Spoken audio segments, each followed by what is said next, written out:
esta última unidad seguiremos el hilo conductor de la polémica que comienza a fines del siglo XIX a través de los textos de Mardones y Giddens que venimos leyendo. Nos centraremos en la evolución de las posturas críticas al positivismo partiendo desde el siglo XIX hasta llegar a aquellas más importantes que se oponen a lo que llamamos el consenso ortodoxo sobre las teorías científicas. Allí estamos revisando. Al positivismo del siglo XIX se le opone la hermenéutica, también de ese siglo, representada fundamentalmente por Dilthey y Weber. Como vimos ya, el empirismo lógico junto con el racionalismo crítico en el siglo XX configuran lo que se ha dado en llamar el consenso ortodoxo sobre las teorías científicas. A este consenso ortodoxo se le oponen, por un lado, el interpretativismo representado por la vertiente fenomenológica de Alfred Schutz y la lingüística de Peter Winch. Por otro lado, la teoría social crítica, con representantes como Adorno, Horkheimer y Habermas. Esto que acabamos de ver es el diagrama anticipatorio general.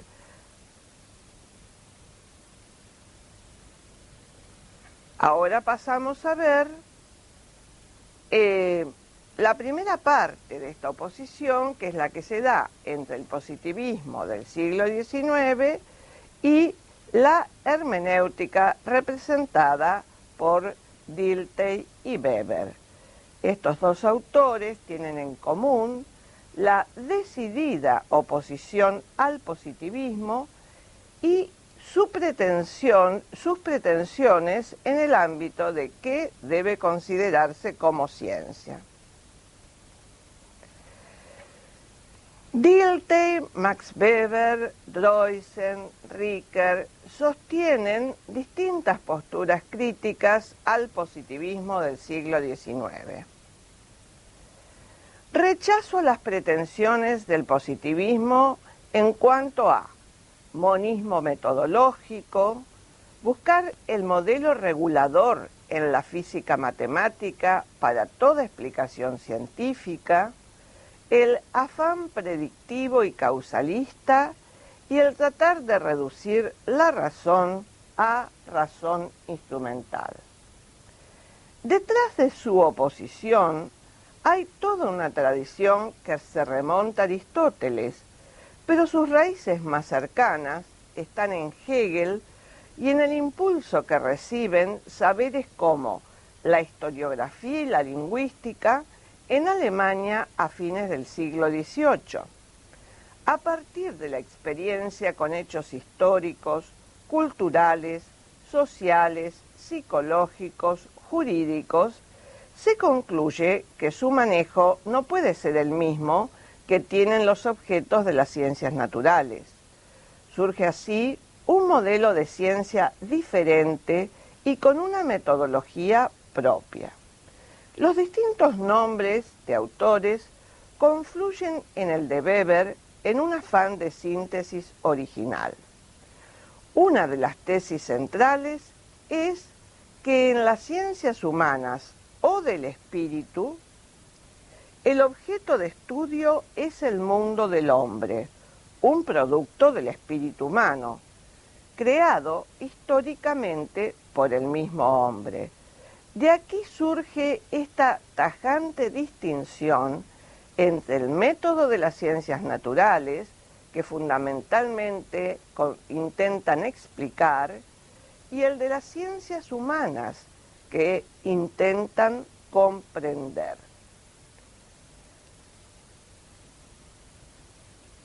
La comprensión es el método adecuado para captar un mundo significativo, no la explicación. Pero la palabra comprensión recibe diferentes significados según diferentes autores. Acá vemos que para Dilthey la comprensión se funda en la identidad sujeto-objeto propia de las ciencias del espíritu. Es una forma de empatía, es decir, que es una identificación afectivo-mental que reactualiza la atmósfera espiritual, sentimental, los valores, los pensamientos de los objetos de estudio.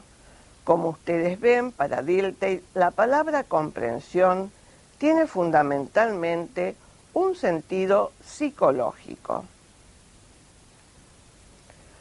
Otros sostienen lo que leemos acá, que las ciencias del espíritu pretenden comprender hechos particulares, mientras que las ciencias naturales tratan de formular leyes generales. En las ciencias del espíritu se pretende comprender hechos individuales e irrepetibles, mientras que las ciencias naturales intentan explicar fenómenos que se repiten uniformemente.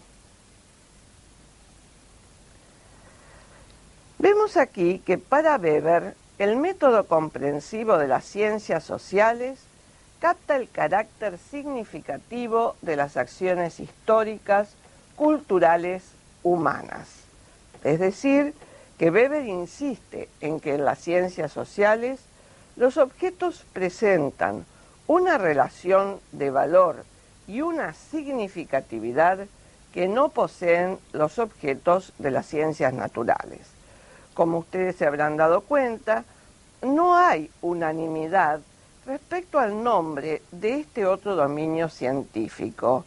A veces se habla de ciencias morales, otras del espíritu, otras veces de ciencias humanas y otras de ciencias sociales. Hoy en día, los más usados son los dos últimos nombres. En este cuadro vemos a Wilhelm Dilthey, filósofo que vive de 1833 a 1911 y que empeñó toda su vida intelectual en fundamentar la especificidad de las ciencias humanas o del espíritu. Su texto más conocido es La Introducción a las Ciencias del Espíritu. En el prólogo, Dilthey escribe: «Mi pensamiento filosófico pretende comprender la vida por sí misma.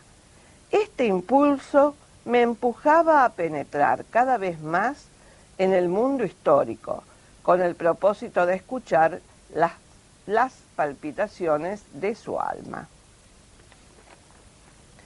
En este cuadro vemos al gran compositor Ludwig van Beethoven, cuya trayectoria marca la transición en música del clasicismo al romanticismo. Comprender su obra es captar la creatividad individual penetrada por el espíritu de su época. Beethoven forma parte de un tiempo y de un periodo histórico concretos que, desde las ciencias del espíritu, se captan dentro del reino de la voluntad humana, que está separado del reino de la necesidad mecánica de la naturaleza. Aquí aparece Max Weber, que vive desde 1864 hasta 1920. Fue jurista, economista, sociólogo, historiador y filósofo. Polemizó contra la restricción que hacían los positivistas del concepto de ciencia, reduciéndola al tipo de explicación causal. Sostiene que esta explicación no capta el carácter significativo de las acciones sociales y culturales. Fue el creador de la sociología comprensiva.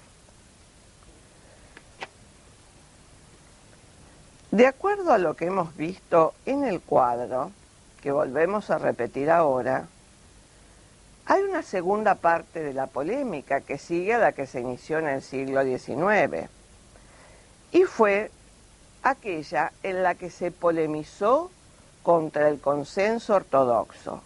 En primer lugar, vamos a ver la polémica que genera la teoría social crítica y luego la polémica del interpretativismo.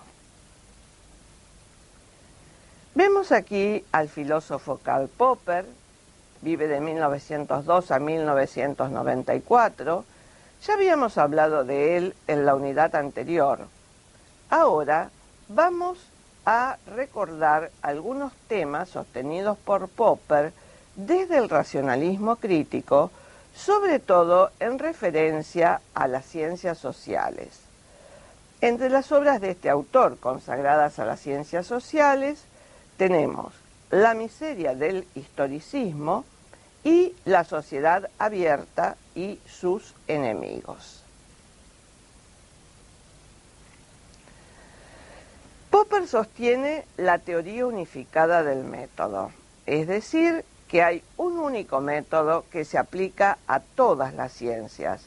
Es el de aprender de nuestros errores mediante la discusión y el examen crítico de nuestras ideas.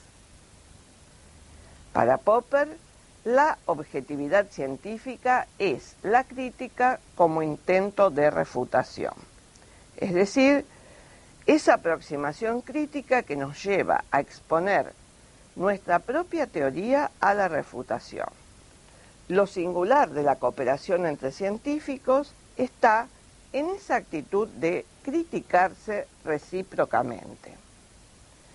La neutralidad valorativa de la ciencia significa para Popper que hay que distinguir entre distintos tipos de valores que corresponden a distintos tipos de problemas. Por ejemplo, el problema de la verdad de una afirmación y su interés para la investigación que nos ocupa es un problema científico.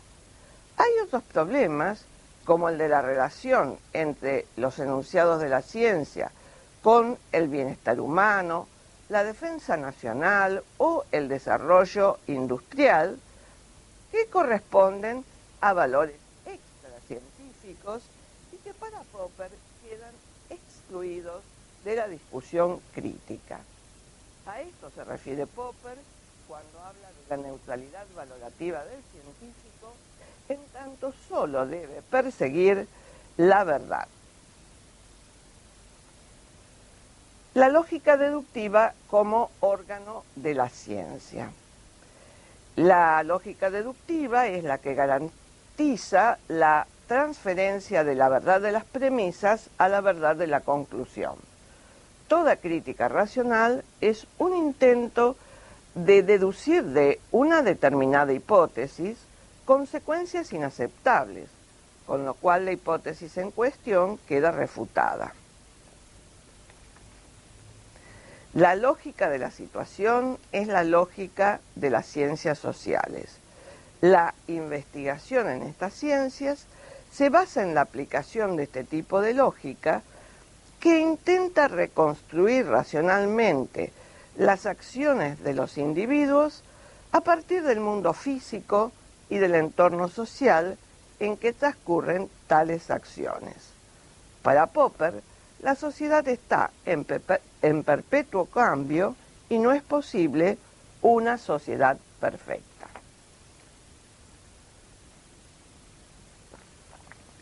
La peor sociedad es aquella en la que el poder está centralizado y en la que toda crítica está prohibida. Esto es propio de un régimen autoritario en una sociedad cerrada, enemiga de la sociedad abierta y tolerante. Popper aboga por la eliminación de los males sociales. No concibe el ideal de crear para siempre una sociedad perfecta. El hombre debe esforzarse por erradicar los más acuciantes problemas sociales, como la pobreza, las amenazas a la paz, una educación y un sistema de salud deficitarios. En definitiva, si no podemos hacer que la gente alcance la felicidad, debemos al menos intentar aliviarla de sus más importables limitaciones.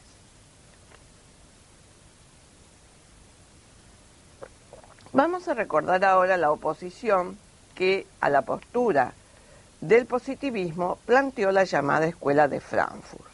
Su fundador fue Horkheimer y junto con él estuvieron Adorno, Habermas y otros que construyeron la teoría crítica de la sociedad.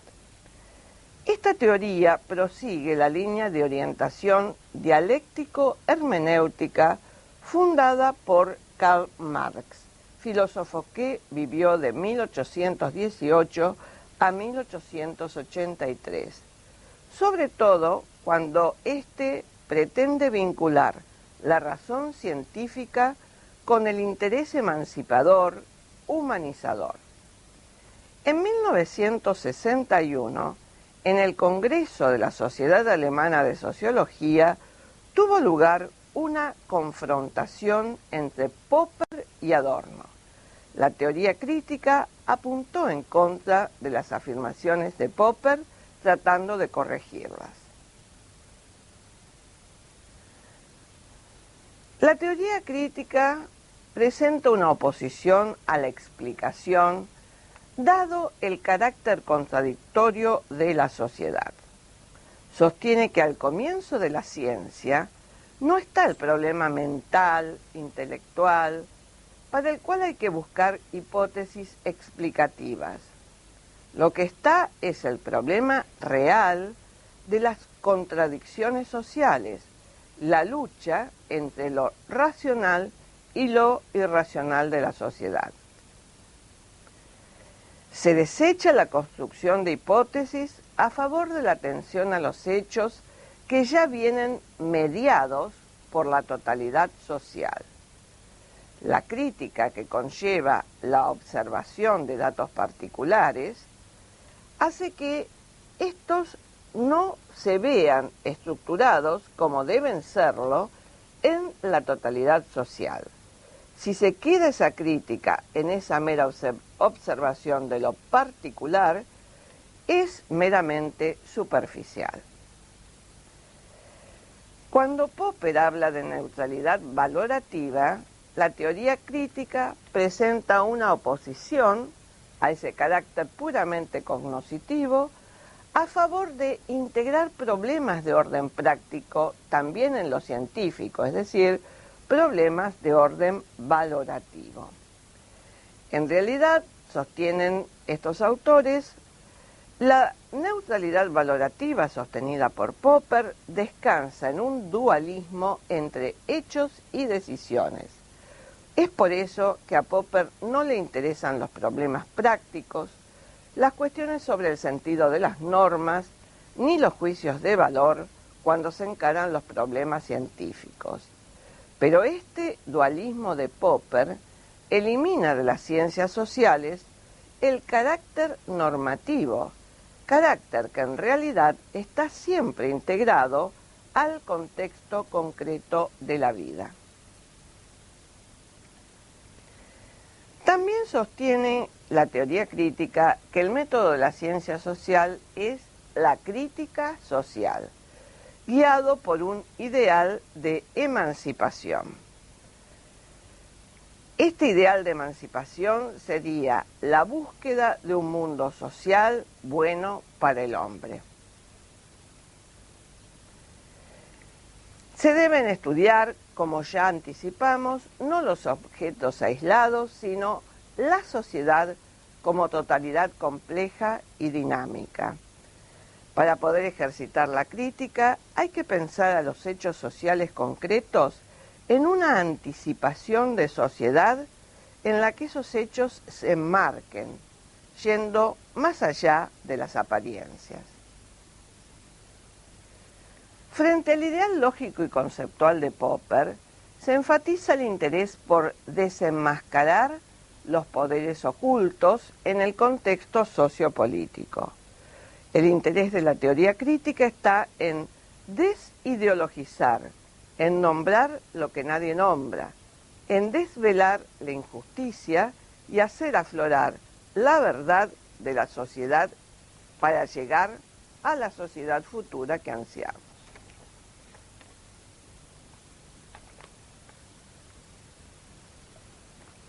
En este grabado, que es del libro en el que Fray Bartolomé de las Casas narra lo que ha visto de la colonización española durante el siglo XVI, hay una suerte de aproximación a lo que sostiene en este siglo la teoría social crítica.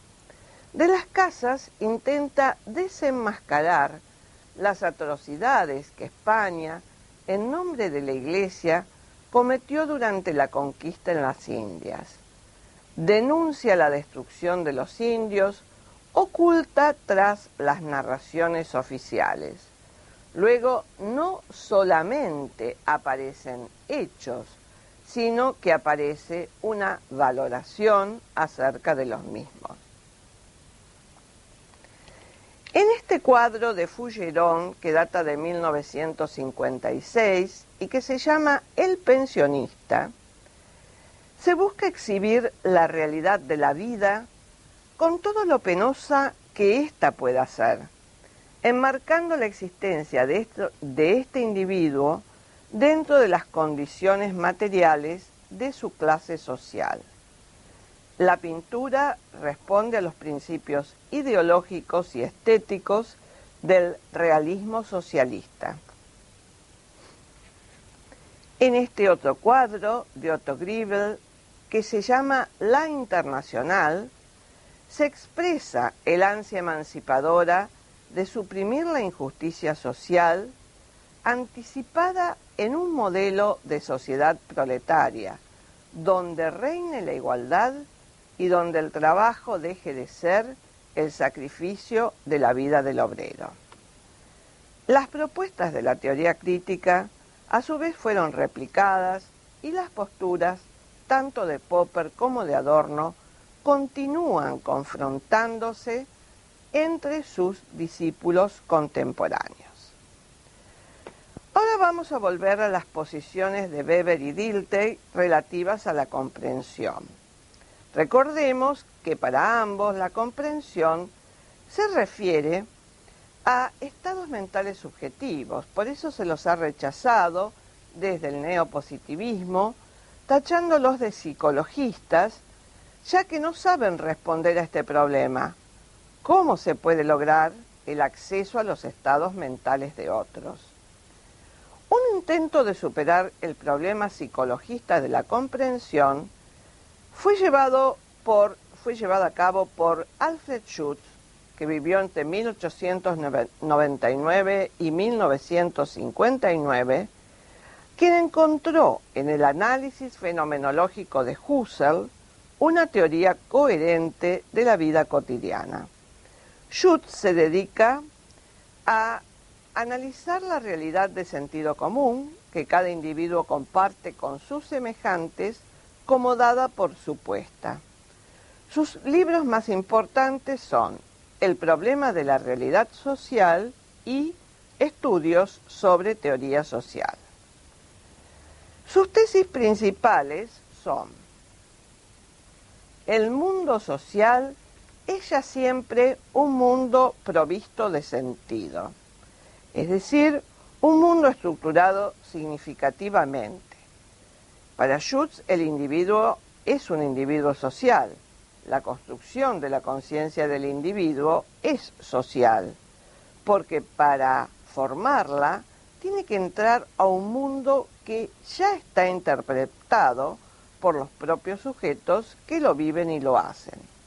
La comprensión es, ante todo, el modo de experimentar que tienen los integrantes a su mundo de la vida. Sin embargo, también el científico tiene que conocer estas experiencias. Entonces sostiene que hay un pensamiento de sentido común a través del cual los actores sociales viven su experiencia cotidiana. Se conforman así los conceptos de primer grado. Es decir, son conceptos construidos por los actores en la vida cotidiana que pueden referir a hechos u objetos individuales o a rasgos generales que aparecen como tipos sociales. Los conceptos de primer grado se forman con respecto a objetos y sucesos singulares únicos, pero también con respecto a ciertas perspectivas sociales tipificadas, que son lo que llamamos tipos sociales.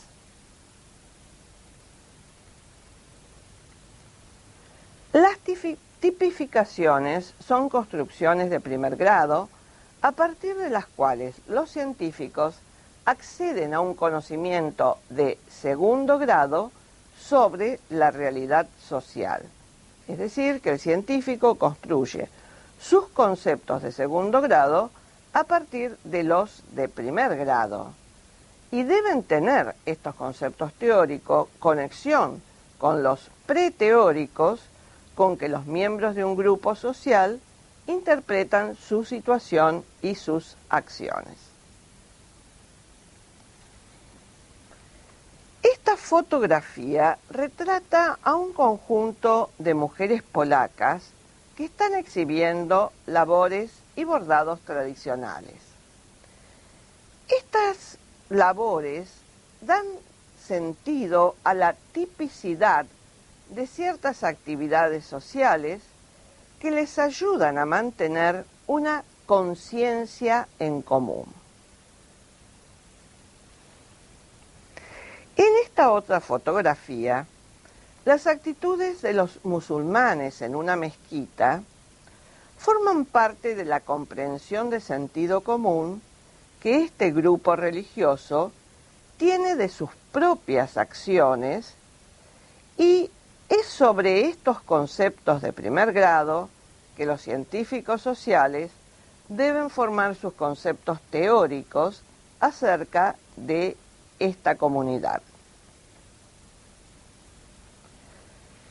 Vamos a pasar ahora a otro tipo de interpretativismo, el de Peter Winch, que, siguiendo también la tradición comprensiva de Max Weber, incurre en la idea de Wittgenstein acerca de que a los diferentes lenguajes hay que comprenderlos como juegos lingüísticos que poseen sus propias reglas de acuerdo a contextos o formas de vida. Winch diferencia entre intenciones y acciones en el mundo humano y causas y efectos en el mundo físico natural. El mundo natural está gobernado por leyes, las acciones humanas por reglas. Las reglas son convenciones, normas, instituciones y en general patrones de conducta. Para entender los fenómenos humanos hay que captar las reglas que los agentes siguen intencionalmente. Estas reglas de las que estamos hablando se forman en contextos sociales determinados o, retomando a Wittgenstein, formas de vida, y rigen normativamente la conducta de las personas que se implican en esas formas de vida. Para Winch, la sociología es una comprensión de las reglas que siguen los actores humanos en contextos de interacción mediados lingüísticamente. Para poder entender o comprender esta manifestación patriótica que todas las mañanas llevan a cabo los niños de Estados Unidos, es preciso captar la regla que como norma rige esta conducta. En los barrios privados no hay vallados, no hay cercas para los amigos y vecinos, aunque se construyen nuevas fronteras que separan estos barrios del resto de la ciudad. Hay que preguntarse cuál es la regla social que rige la conducta privada de estos grupos reunidos en estos condominios.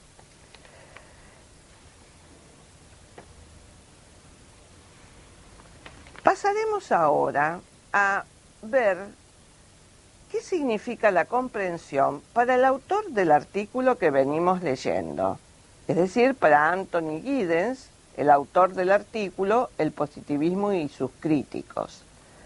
Para este, lo peculiar de la sociología es que, a diferencia de las ciencias naturales, se ocupa de un mundo preinterpretado. Analiza la conducta humana que ya posee un sentido. Retomando a Weber y a Schutz, Giddens, en las nuevas reglas del método sociológico, sostiene que el analista social debe, en primer lugar, captar las concepciones de los legos, es decir, de los actores de la vida cotidiana, penetrando en las formas de vida que se quiere analizar.